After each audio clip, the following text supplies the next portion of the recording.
In 1993, we started Catapult Systems. We continued growing for 20 years. We've been stuck at $3 million in revenue and 12 employees for the past 3 years. We implemented something that I stole from Coach Jack Daly, and we were at the time ranked the #1 Microsoft partner in the world when I sold the business in 2013. Wow. So I became an angel investor and looked at over 100 deals. Well, if you don't know, who you are and what is great about your business and what sets you apart, then it's hard to go actually train people or even put in place systems to go scale. And we sort of underappreciate all the unsexy, disciplined execution that went into the years and decades to help build that company into the machine that it is today. If you keep getting pulled into all this other stuff that doesn't really require founder or CEO level approval, you're the bottleneck. What if your company could run better without you? In this episode, we're unpacking how to scale beyond chaos, build teams that think for themselves, and lead through uncertainty without losing momentum. Our awesome guest, Sam Goodner, Sam with an S, has done it all. He built Catapult Systems, one of Microsoft's top consulting partners, turned a parking tech startup into a unicorn, and has led multiple companies through recessions and exits. 30 years, countless lessons, and one simple truth. Growth isn't luck, it's discipline. Sam, welcome. Avetis, great to see you. Great to see you. Thank you so much for being here. Very excited to unpack how you did all this, man. Owning a consulting firm myself that has not gotten to unicorn status, there's a ton I can learn from you. So let's just jump in. From software developer to founder, building Catapult Systems. How did that happen? How did you started as a developer and ended up building one of Microsoft's top integration firms? What mindset or decision sparked the leap into entrepreneurship in that time frame? Yeah, so I think I'm one of the lucky ones. I grew up in an entrepreneurial family. My father was an entrepreneur. So I think growing up, I sort of always naturally assumed that doesn't everybody go at one point and start their own business? I just thought that was the way of things. So I didn't know any better. And then I grew up in Switzerland. We'll talk about that later if you want to talk about the book. But I came to the U.S. to go to college, and that's where I met my best friend, David. And already in college, we sort of fantasized about, one day we're going to go start this tech company together. And yes, I'm a computer science nerd. You can see by probably those of you can't see the podcast, but I'm wearing these dark rimmed glasses. Always loved, computer science. That was what I studied in college.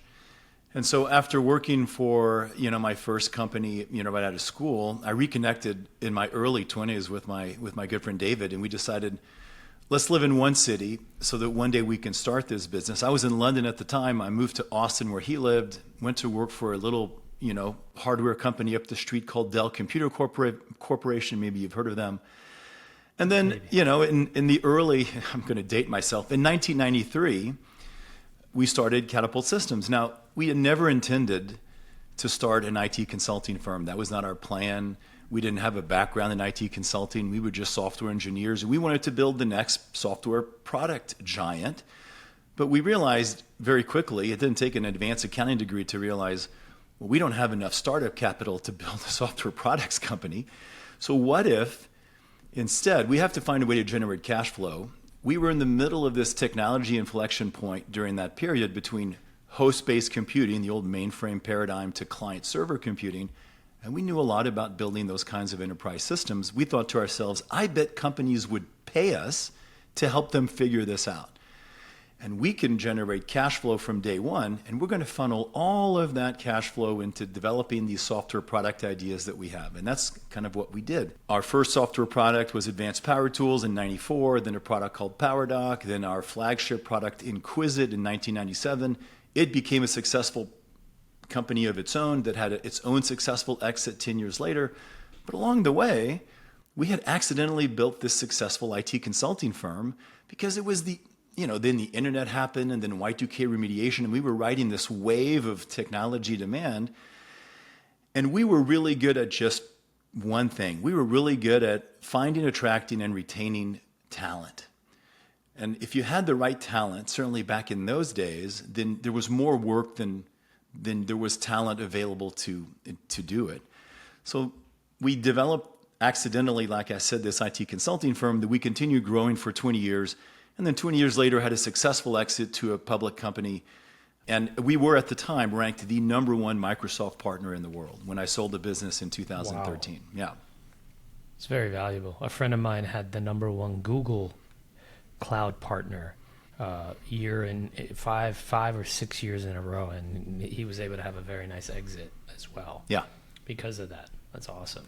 In the early years of your company, how did you and your co-founders stay afloat with, I think you said 17,000 in the bank? How did that happen?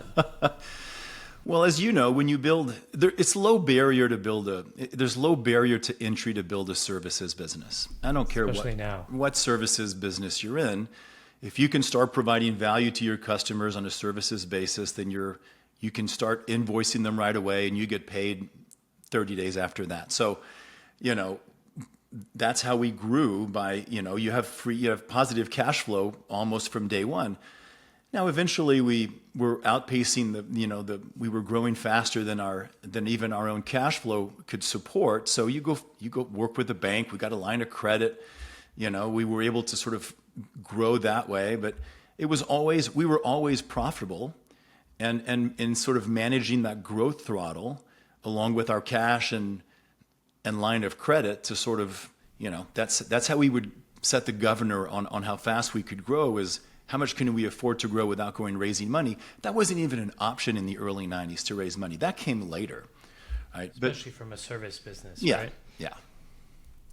Had you had the chance to go back and raise money, would you do it, or did you like the path you were on? For that business, if you don't have to raise money, and by the way, I'm an angel investor, so I love companies that like to raise money. If you don't have to raise money, don't raise money.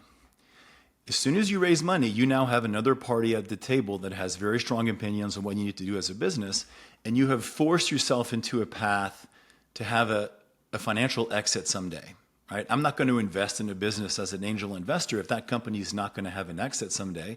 I'm not there to fund their lifestyle business. But by the way, for some companies, having a lifestyle business, if you're generating a lot of extra cash every year and you have a nice business, great employees, nice customers, and you love what you're doing, why force yourself into an exit if you don't have to? So if you don't need to raise money, don't. Now, there are plenty of companies for which you're going to have to raise money. You want to build the next AI company, you're going to have to raise money. You're going to invent the next magic drug, you're going to have to raise money. There's a large number of businesses for which you have no choice. A service business, most of them don't really need to raise money, at least not in the beginning. Yeah. Let's talk a little bit about your parking technology company. Yeah. What drew you to that parking technology space, and what was your first impression of the founder you invested in? Tell me a little bit about that. Yeah, so after I sold my first business after 20 years, we took a year off with the family, traveled around the world. When I came back to Austin, I knew I didn't want to retire yet. And I didn't want to start a company from scratch. So I'd done a lot of thinking about this. So I wanted to find a company that I could either buy or invest in, but then one that I could join full time and help scale. So I became an angel investor and looked at, over the course of a year, I looked at over 100 deals. Frankly, it took longer than I thought. And then I met the young founder of this parking technology startup company called Flash Parking. His name was Juan Rodriguez. Our 30-minute meeting turned into 3 hours. Wow. And I left that very first coffee meeting. Now, mind you, this is a year into looking at 100 companies. I instinctively knew this was the business that I wanted to really dive into. I made 2 phone calls on my way home that day. I called my wife and I said, I think I found that company. And I called a good friend of mine from YPO. I think you're familiar with them. He had been in my forum for 10 years. I called my friend Dan Sharplin. I said, listen, remember that company I was telling you I was looking for a company to buy or invest in? He says, okay, yeah. He says, why are you telling me? I says, well, I think I found him. And I think you should really look at co-investing in this deal with me. And I really want to put you on our board. And we did both. So wow. What drew me? Well, first of all, what drew me was the founder himself. You meet a lot of young entrepreneurs. And, when you're young, usually the ego factor is really high and the coaching openness to mentoring and coaching is often very low. And this was a super bright, super personable, brilliant young entrepreneur. He's still in his 30s, or was at the time, But I could tell instantly that he was really curious and really coachable and in a way very humble. And he was looking for help. He wasn't just looking for money. He was looking for, listen, I mean, I need to raise a round, but I really don't. I need some help. We've been stuck at $3 million in revenue and 12 employees for the past 3 years. I don't know how to get beyond where I am today. And I think we have a huge opportunity. Now, when I dug into the opportunity, first of all, if I thought to myself, if only half of the things that Juan is telling me during my first meeting with him are true, we have a tremendous opportunity. As it turns out, everything he told me was true, and I couldn't believe it. This was an industry that was stuck in the 1990s, still stuck with, this was 2016, and he told me, listen, in every garage in America and around the world, they still run with a rack of computer servers in the back of the garage. I'm like, that can't be true. Not only that, but they store all the credit cards they take during the day on those servers, unencrypted. I'm sure that's not true. And he's like, yeah, and all these hardware platforms are proprietary, and you require a certified electrician to even open the hood. And I'm like, that can't be true either. And I did 3 months of due diligence, and everything was true. And they had built the only cloud-based platform in the industry at the time. And I'm like, okay, we have a real opportunity to disrupt an industry. I think I could have joined, frankly, any company. I mean, I think I could go join a lawn mowing business and help them become a better lawn mowing business with incremental growth. But it's rare that you have an opportunity to truly disrupt an entire industry. That takes luck. Like, you just have to sort of fall into it almost. And I think I just fell into meeting Juan at that time when that industry was ripe for disruption. And then Flash Parking certainly went and we disrupted the entire industry. And now everybody's playing catch up on where we've led. And it's been, again, when you have the chance to do that, then it's a really exciting, fun ride. I really like it because, one, there's riches in the niches, right? This is so niche. I love it. And then two, it's kind of that unsexy world. People don't really think about solving these problems, right? I mean, when I think of a garage, I mean, my gym has one. I go, I grab the damn ticket, I go drive, and then I go. How hard can it be, right? Exactly. Oh, you should see how hard it can be. That thing is broken every other day. Yeah. And we're talking about a premium building, premium gym, and it's probably one of their biggest bottleneck. It drives most people crazy, but what a great problem to solve. Speaking of lawnmower business, I went to an event where I was mentoring some folks, and they had a speaker up there, and he had built a $400 million business in the lawn space. They were creating big, beautiful, corporate level, designs for landscaping. Yeah.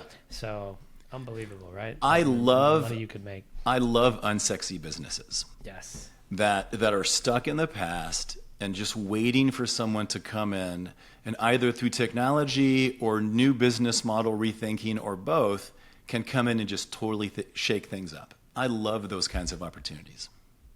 Sam, we just talked about, startups and how coachable they are. This should, hopefully folks listening in, it's everything, right? Like as angels, as advisors, we're looking at your coachability. Because you are rarely never right the first time, right? So if you're stuck and stubborn about that, a lot of times your business will die because you're not really open to pivots. And I feel like someone that's coachable can make really good adjustments along the way. Even if it's not a pivot, it's just a decision.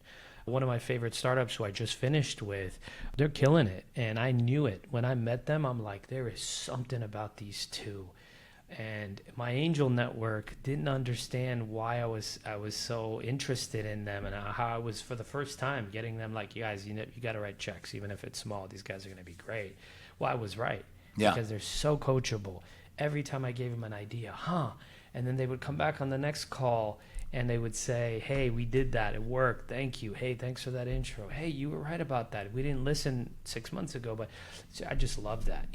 That's how you make traction. Yeah, don't you love that? It's the best. Otherwise, why are you getting angel checks, right? Go borrow from your friends and family, Yeah, I was asked a question not too long ago. The question I thought was really interesting. It says, if I had the chance to go talk to my 25-year-old self, what is the one bit of advice I would give myself? I had to think about that for a second, and it's exactly this. I think in my 20s and probably early 30s, I was one of those young entrepreneurs that felt that it was my job to figure it out. And that in a way, reaching out for help was sort of either cheating or, that I should have been able to, by reading and, and all that, come up with the answers myself. And so I look back at myself during that first decade and realized I could have grown even faster, done so much better if I had gone out and proactively looked for mentors inside and outside of my space. I accidentally fell into that by joining an organization called the Entrepreneurs Organization, or EO, that I also know you're familiar with. Sure. And then when I joined that, and I was surrounded by other entrepreneurs in all sorts of industries, and I realized, my goodness, we all face the same challenges, and I can learn so much from what you're bringing to the table, and frankly, you can learn something from me as well. So I fell into that by accident a little bit later in my career. I wish I'd done it sooner.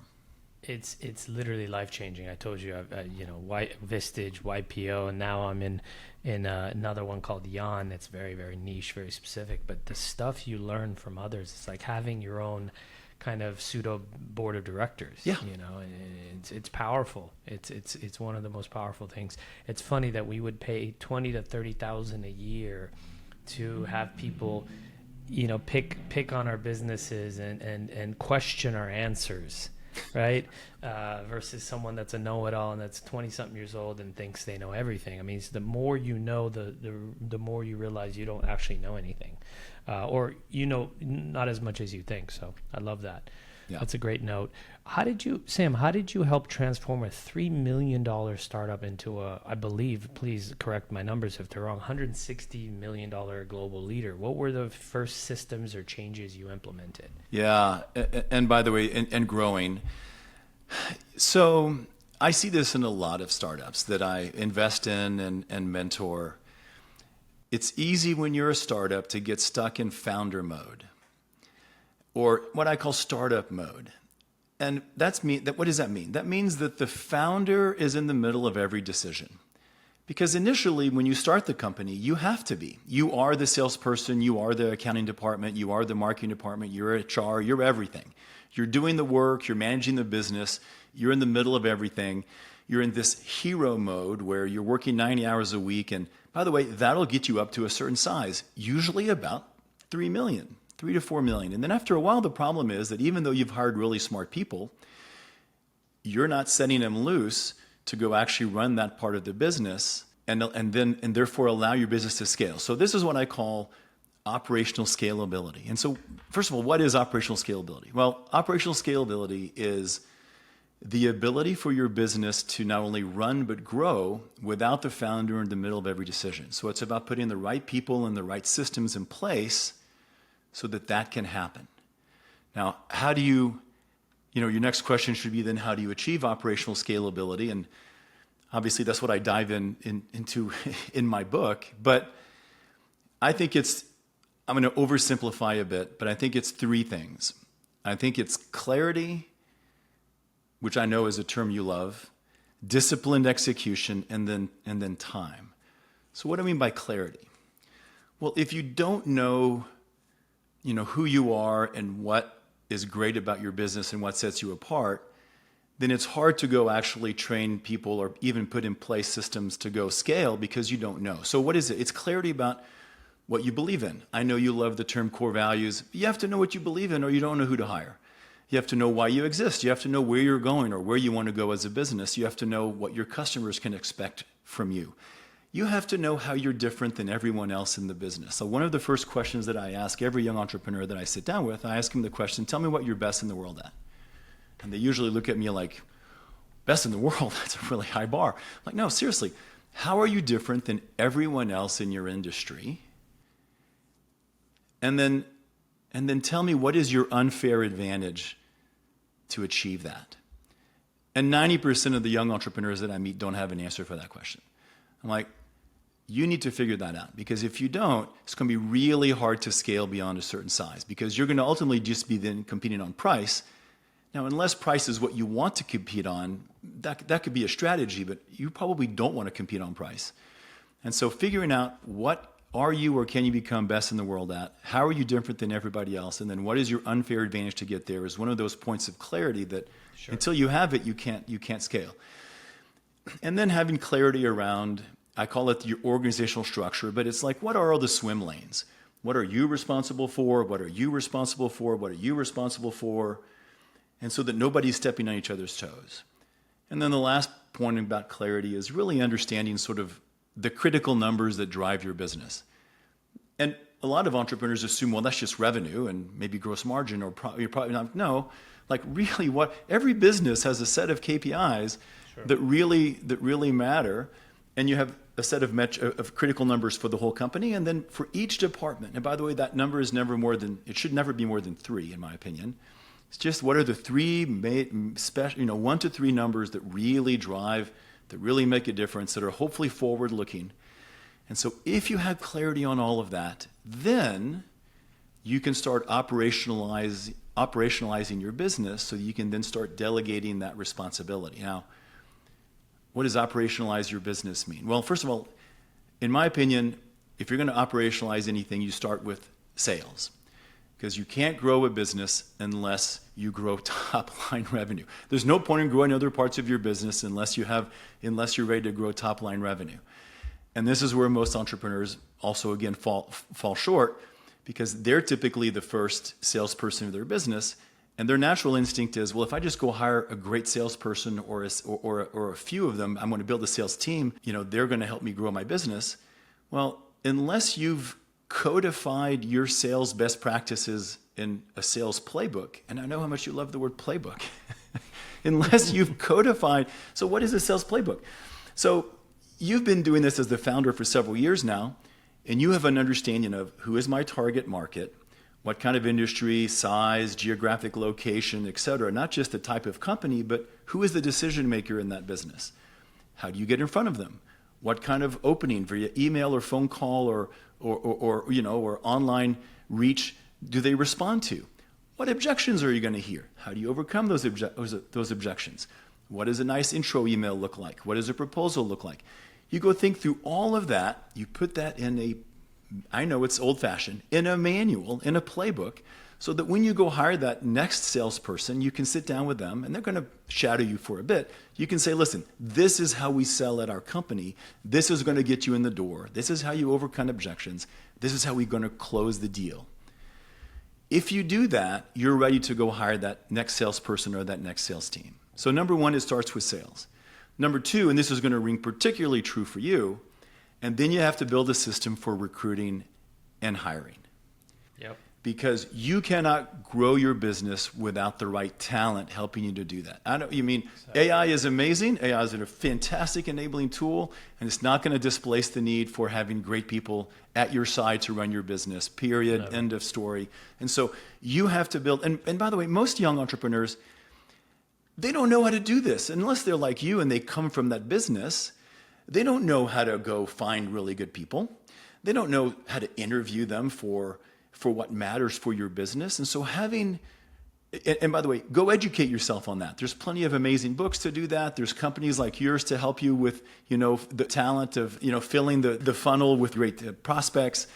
But then having an interview process that's usually a core values-based interview process, so you make sure that they're really coming into your organization or going to fit.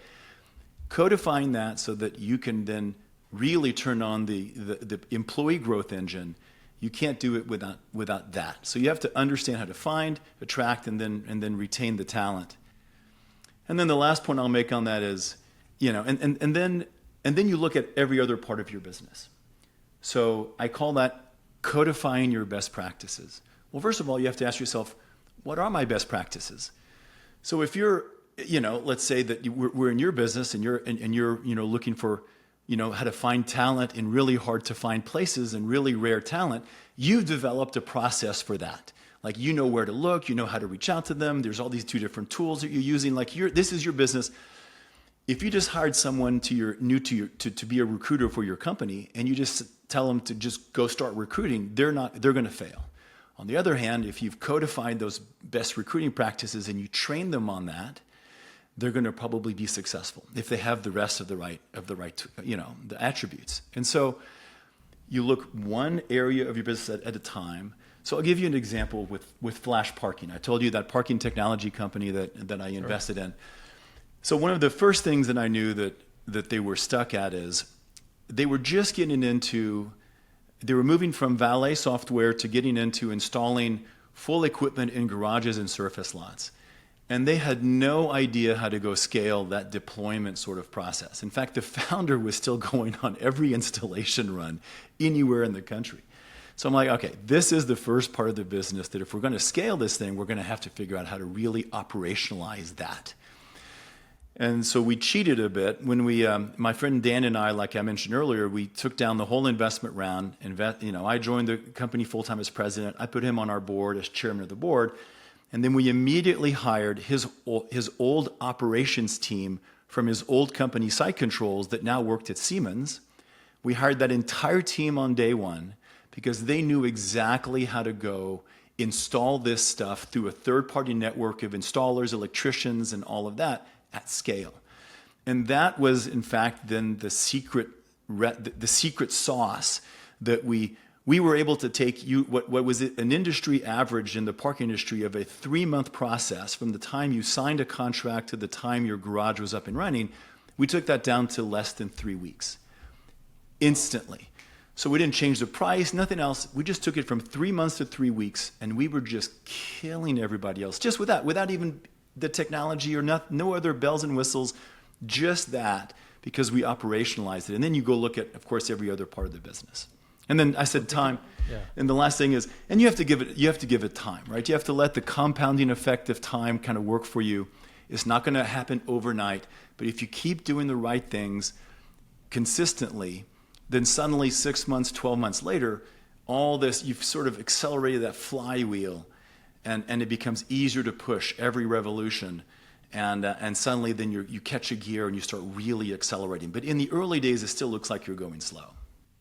Well, one thing that you said that resonated is in sports, yeah, there's a coach, there's an entire coaching staff, just like a company, right? You've got the CEO and all the leadership as the coaching staff almost, but they're not sitting there and telling you to dribble the ball or to rebound.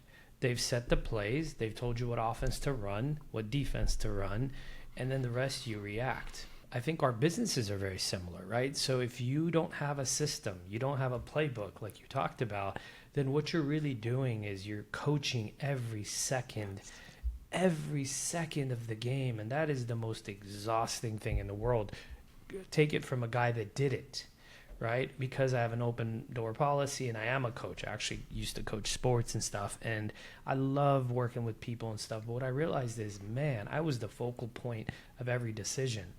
Every single decision. And I couldn't, until I unwinded that and put all the right people in the right seats, I was able to breathe. Now, we had I realized how far we had gotten when last week we had a breaking point there. We had someone that didn't do what they were supposed to, they didn't own what they were supposed to do, and it ended up falling on me. And I was a focal point of like 3 different decisions. And it was exhausting. I was exhausted by the end of the week. I'm like, man, this is how we used to do it. What happened? So I told my leadership team, hey, we've got to figure out a system for this not to happen again. There's just too much on my plate and too many decisions that I needed to make. And it was because I had a bunch of people relying on me to make the decision, because the one person that was, I guess, owned it didn't own it because they were dealing with other stuff. So that's one thing that resonated. And then just building systems to run your business. And then, actually, the second part was a small change in how you implement things and what you think is possible, right? Like Amazon went from, what was the standard years ago? 4 to 5 day delivery, right? Right. In fact, that wasn't standard. It could have been 8 to 10 days. And then 4 to 5 days was good enough. And now it's 1 day. I mean, Amazon completely took over the industry, because why am I going to wait 5-6 days to get my product and pay for it when I can get it for free in 1 day? Just mind blowing, right? And these are some of the things that when we think about it, we try to make small incremental changes, but sometimes the small incremental changes are not enough. You got to think way bigger. Because you guys could have said, hey, let's go from 6 weeks to 5 weeks. Oh my God, that'd be incredible if we can get it down a whole week. No, let's get it down to 3 weeks.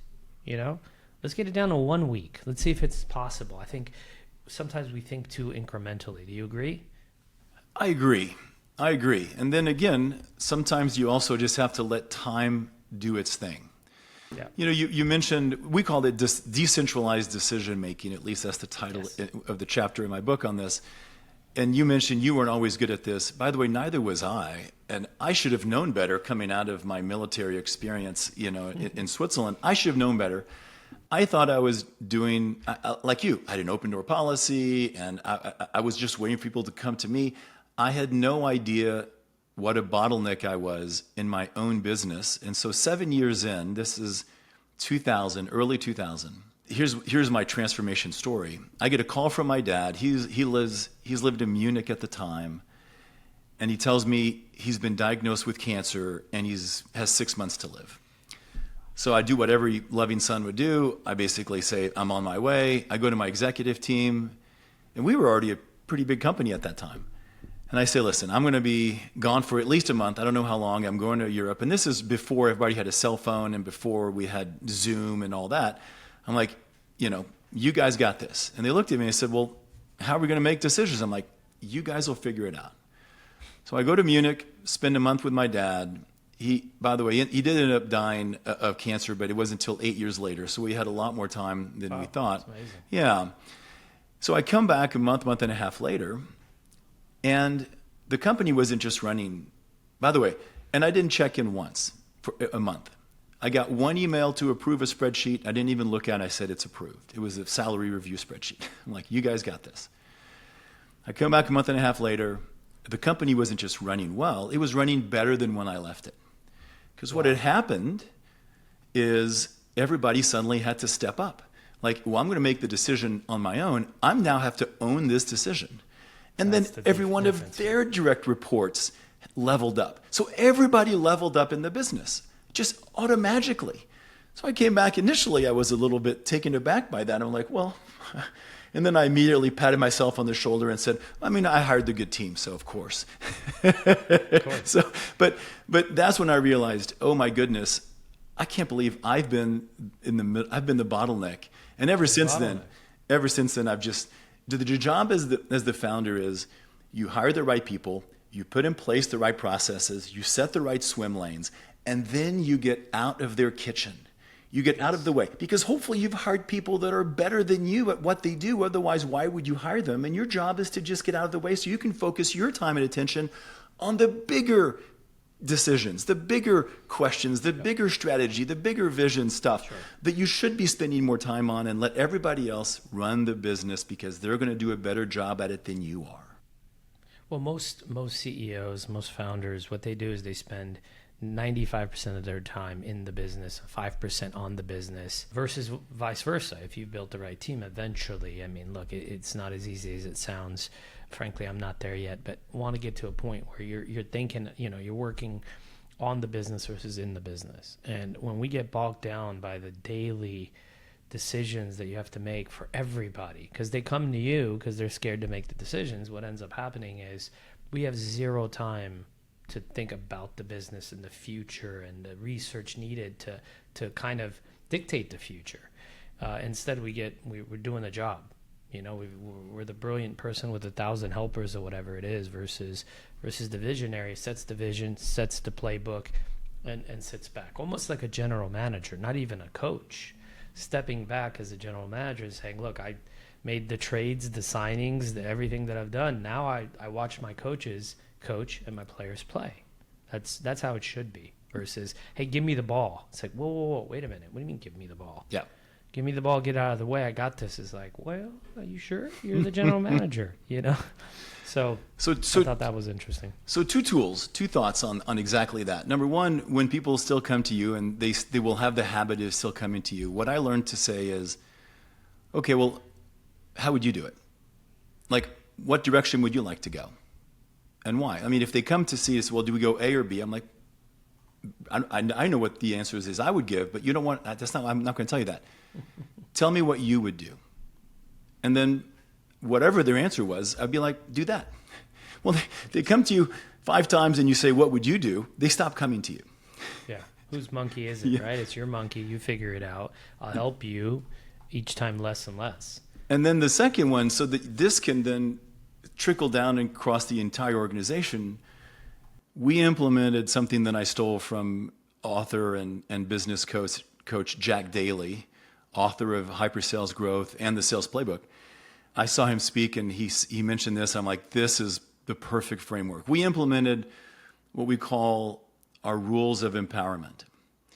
And this is, we teach everybody up front during the employee onboarding process, which we can talk about later if you want. But one of the things to talk about is anytime you're faced with a decision, and you will be faced with a decision at work every day, hopefully, every time you make a decision, before you go ask your manager, I want you to ask yourself 5 questions.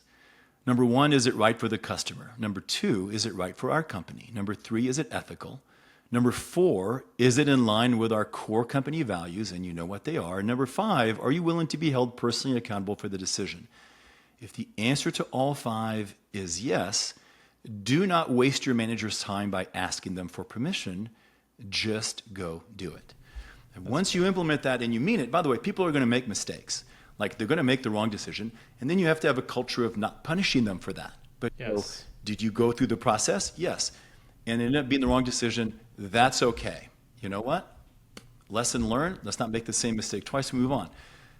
That was unbelievably, not only, empowering by definition, but it really helped our company scale when we implemented that framework. Wow, talk about moving time faster. I mean, that every time they have to sit there and tell you and get permission, all they're doing is, hey, I'm getting the thumbs up from you so that I don't get blamed. Yes. If you could remove the so I don't get blamed part, people love freedom, and if they're willing to be accountable, then let them go through this process. And if they're not willing to be accountable, they're in the wrong seat or they're the wrong person, right? Agreed.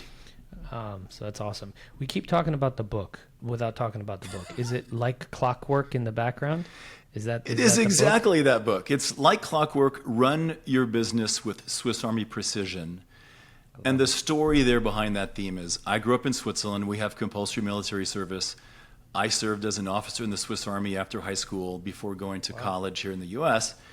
And I wanted to have a book that had a little bit different theme to it. So every one of the 30 chapters starts with a story from my time as a special forces officer in the Swiss Army, a principle that I learned during that time and then later applied at one of the companies I've run over the past 30 years. And then to sort of complement each chapter, I interviewed 30 other entrepreneurs and CEOs.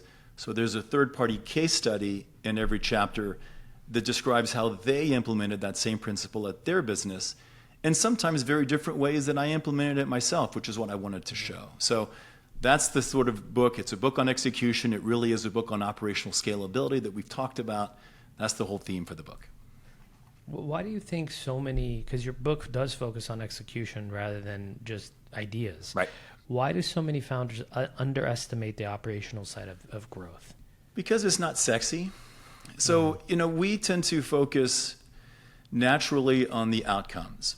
So I'll give you the sports analogy, right? When you watch sports, we tend to celebrate the touchdown, the field goal, the home run, the slam dunk. Sure. And what we underappreciate is the decades of training that athlete underwent so that they could score that touchdown that day, or all of the discipline and training and practice that went into developing that play so that Sunday afternoon they can score those points. And the same is in business. We like to celebrate the new product launch, the great idea, the IPO. We sometimes celebrate the billionaire lifestyles of the founders, and we sort of underappreciate all the unsexy, disciplined execution that went into the years and decades to help build that company into the machine that it is today. That's not the sexy stuff. Interesting. How does a founder know when they are the bottleneck? Again, how many times are you answering questions where it really is a decision? So whether somebody walks into your office or Slacks you or sends you an email, and it's really, they're asking for your input on stuff that you shouldn't be in the middle of, right? You should be driving the big decisions when you're at your offsite meeting with your executive team and you're brainstorming on the next big strategy for the company or that level kind of decisions. If you keep getting pulled into all this other stuff that doesn't really require founder or CEO level approval, you're the bottleneck. Wow. And Sam, what if it's updates, and they're excited about something? Part of we want to celebrate with them, make them feel like, hey, we're part of that, and that's awesome. Thank you for sharing that win with you. Yeah, that's great. That's not a decision. That's just an update. Please let me come give you the high five. Let's ring the bell. Yeah. Absolutely. I want the updates. I want certainly, put it somewhere where everybody can see it too. I want the updates. If you're asking me for a decision, I'm the bottleneck. Wow, that's really good, because it slows down. I mean, think about 10, 50, 100, 200 people waiting for you to make a decision. For them to make a decision. Wow. Now, here's the other problem that I often see with founders, and I was probably no exception. So we all come from sort of whatever our respective background is. You might come from sales, you might come from product development, you might come from an engineering background, whatever your initial background was before you became the founder. We often tend to, that's our baseline, that's our comfort zone. And it's what we like to do. And maybe that's actually not the best use of your time. Now, maybe it is. Like maybe you're Steve Jobs and your genius is actually product design. Right? My mentor, Vern Harnish, says you can outsource, you can delegate everything but the soul of the business. I agree with him. And so whatever, if you're the soul of the business and whatever that activity is, don't delegate that.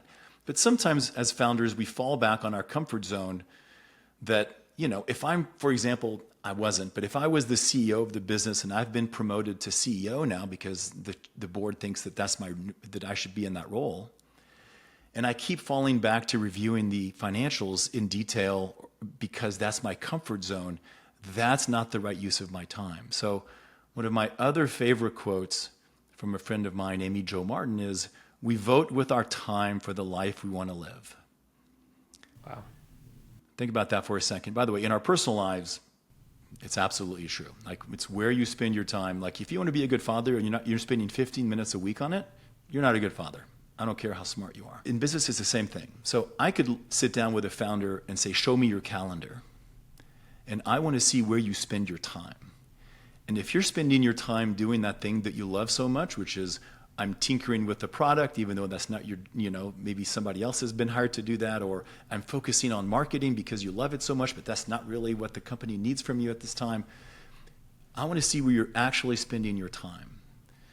And if you're not spending, enough of your time on the big decisions, leading the team, and those kinds of strategic activities as the CEO, then you're also probably the bottleneck. Let's talk a little bit about recession-proofing our businesses, right? Yeah. I mean, in tech, I think we're in a recession now, even though no one's talking about it. Everyone feels it.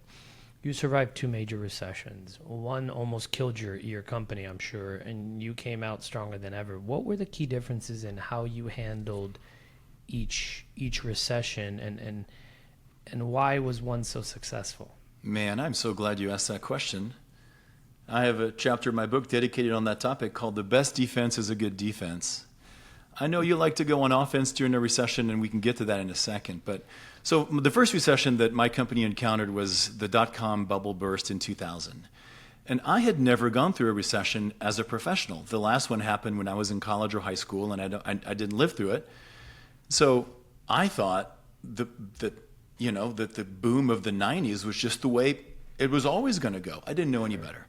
And so when we were caught with our pants down, we lost half of our customers in 6 months. It was a bloodbath. I mean, we had to have rounds of layoffs. We were batting down the hatches. We were on rations. We had to, everybody took a pay cut. We consolidated offices. I mean, we did everything we had to do to stay in business.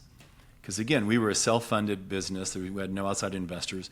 And frankly, luckily, I think if we had outside investors, they would have just shut the company down. They would have said, well, you know what, this is not, I can see it's going to be bad for a few years. Let's just shut this puppy down. But that wasn't an option because for us, we had to have a business. So a lot of lessons learned there. The first one was, and this is so important, and I referred to it a little bit earlier in what can you be the best in the world at, We didn't have an answer for that question. Never even bothered to think about that question, because in the 90s there was so much business. We did everything for everyone. It didn't matter. If we had the right talent, we had work. Well, suddenly now we're competing with everybody else in a really tight market, and we looked unremarkable. Like, ask us what we were the best in the world at, I would have said, I have no idea. So we really went good through at a bunch of different things. I mean, yeah, right? and so pretty good at you know, especially in a recession, companies, if they're going to spend money, they want to spend it with organizations that they know are the best in the world at solving their problem and can bring differentiated value. So we went through the process. That's how we decided to completely pivot the business to becoming a Microsoft-focused organization. We shed all of our non-Microsoft work within a year. I could go over the strategy, but short version of that is, number one, we figured out what our unfair advantage was.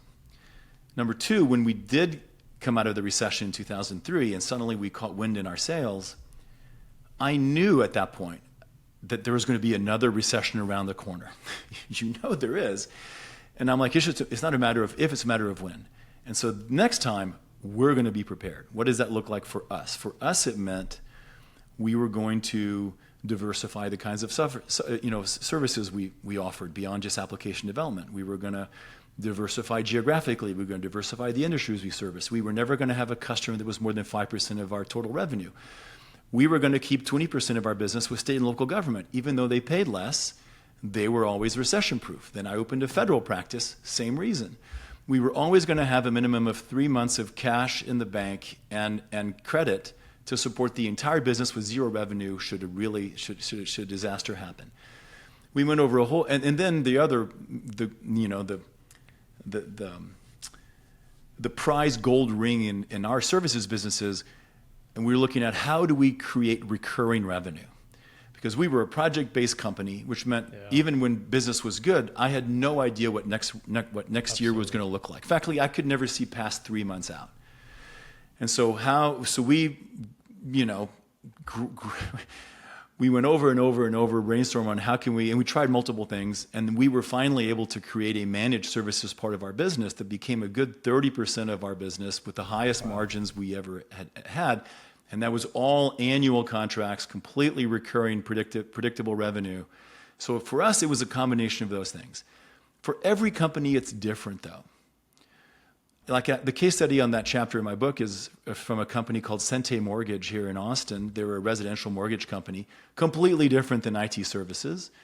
And they went through the same sort of up and down cycles until the founder, Tom Rhodes, decided, okay, I got to learn from this, because sometimes you have high interest rates, sometimes you have low interest rates. Sometimes you have, the COVID happening, everybody's buying homes, sometimes you don't, et cetera. And it's just brilliant the way he thought through how to recession-proof his business. Every company is different. The main thing is you got to make that a real focus when times are good, because you don't want to think about, it's kind of like the Stark family. Winter is coming. Yes, winter is coming. And so start preparing now, whatever that means. Once a year with my executive team at Catapult Systems, I did I call it the Night of the Living Dead exercise. I gave them the assignment of, listen, I want you to, here's what happened. We just lost 20% of our business, of our customers. Yeah. I want you to come up with a plan for your department on exactly what we're going to do if that happens. And I want it to be real initiatives, real expenses, and in some cases, real names of individuals that maybe, I want you to go through the exercise, and we're going to present it to each other in the executive team. So you're going to have credibility, like we're going to do this and this and this and this and this. And then I said, great, now go file that in your file cabinet or in your folder online, and we'll redo the exercise next year. But it forced them to think through, by the way, where is my excess fat? Like, do I really need all of this? Am I really spending too much money on that? Like, just that exercise once a year. We took it really seriously, really paid dividends. When in 2008, a seemingly bigger recession came, completely unimpacted by it at our company. All we did was slow down our growth. We were profitable the whole time. We had no layoffs. We captured market share. We did phenomenally well during that recession, which was seemingly a bigger one than the one in 2000. Sam, this is so brilliant because, usually the saying is the best defense is offense. you're like, no. The best defense is defense. And I really like that the way you structured it was before you needed to do this. Yes. Because what ends up happening is people panic. There's one of two things. People panic and have the layoffs and the panic and the freak out. And, when they're knee deep in this situation, you survived the 2000 recession, 2000 to 2003 probably, right? And then 2008 and 9. Or what they do is I don't want to say denial, but they're a little stubborn about it. So I play offense during times like this, unfortunately, right? Because in 2008, when the market shifted, 2009, the previous company my partner and I owned, we grew we weren't ready for the growth in 2009 and 10. So that struck me and was in my head. So when COVID happened, which was a very weird, odd recession for 6 months, I was like, we're growing through this. And they're like, what? Are you insane? Companies are shutting down their offices. And I say, I don't care.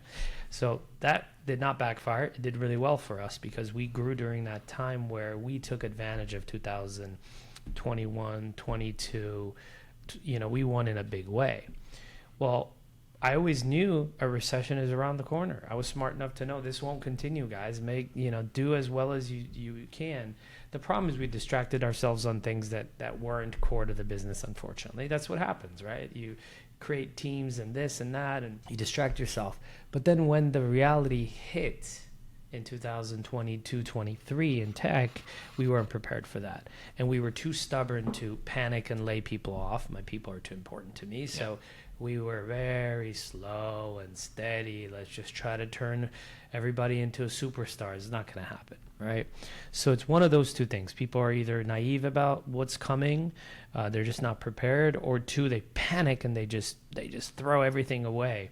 You were like, no, when things are good or normal, start planning for winter, right? No one says winter's never going to come. I mean, maybe when you're in LA, winter almost never comes, but but then an earthquake winter's comes. Coming, so plan for it. Animals have been doing it for forever, right? We should always be prepared. I like that. So what you did is you niched down, but you diversified. So you can do both, actually. So they sound, it's like yin and yang. They sound like they're contradictory, but they're not. Right, so we zeroed in our focus on just being a partner for one technology provider. Yeah. But in order to become the best partner in the world for that technology provider, we had to cover everything that they cared about. Sure. Before we only did custom application development, Microsoft really probably doesn't care about that so much. They really care about you helping to integrate everything else that they sell to businesses. So we became a software integrator. We had to expand into networking services as well, which they care about deeply, and then all cloud services that they cared about then. And so that's, so that was diversifying the type of service that we offered. Sure. And then, of course, diversifying the industries we focused on, and even geographically, Houston might be in a recession while Chicago isn't, versus New York and Phoenix. Very smart. Yeah. In tough times, I feel like generalists don't do well, right? You took a big risk with that. In good times, you could be a generalist and just kind of do everything. Don't leave anything on the table. During tough times, I feel like people only go to experts, right? Because that's all they need. They need deep expertise in that whatever it is. For you guys, it was the Microsoft. It was stack Microsoft, and yeah. Everything around it. Sam, part of you had to be thinking, man, is this the right decision, though? Because damn Google and damn, whoever else was in the ecosystem at the time, well, why are we doing this? What made you so confident in your approach to say, we're only going to do Microsoft? Well, signals? At some point, every big business decision does boil down to a leap of faith, because at some point you can't overanalyze it. There's only so much data you can go crunch. And so at some point you have to take your best shot, your best guess, and take a leap of faith. And by the way, I think we would have been equally as successful had we chosen IBM or Oracle, or then a little bit later Google. By the way, that decision we were really tested with that decision when Apple released the iPhone. So we were doing all kinds of mobile development on the Microsoft mobile, Windows mobile platform, and they just got it handed to them, right? Apple just came Xamarin and all that, yeah. killed them, right? And so we had to look at this and say, well, we're going to stay true to our Microsoft partnership. We're not going to go do all this mobile development on Apple. And that lasted for a little while. And then I'm like, okay, this mobile stuff is really too big. Microsoft's not going to be a player there.